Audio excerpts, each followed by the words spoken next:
Ừ, đồng mình sắp á.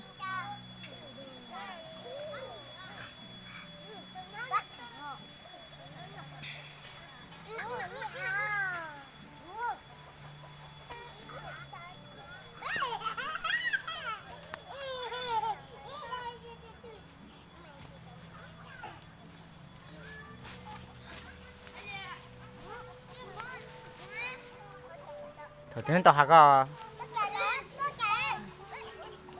Thôi tiếng cái nó hả có. Hả? Thôi tiếng.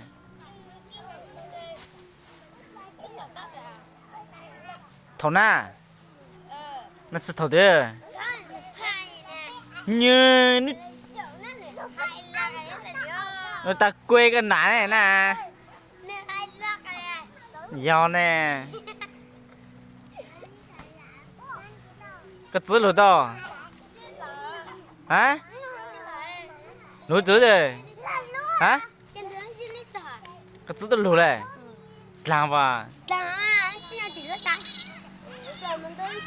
Lụt nó chết lụa. Cái đồ cái chữ là chữ. Cái chữ vô chữ lụt mẹ.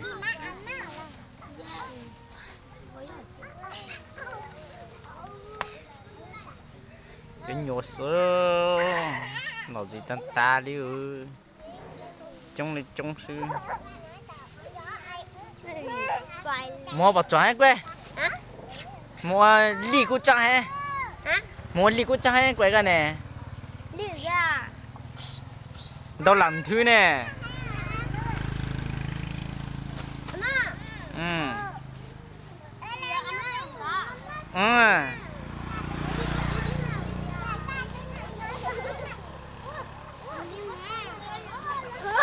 ok đấy cái quê á thì cái quán lúa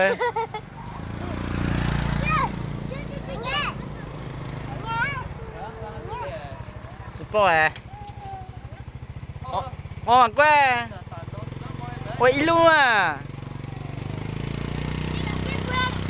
cái quê oleh cái này đi luôn ạ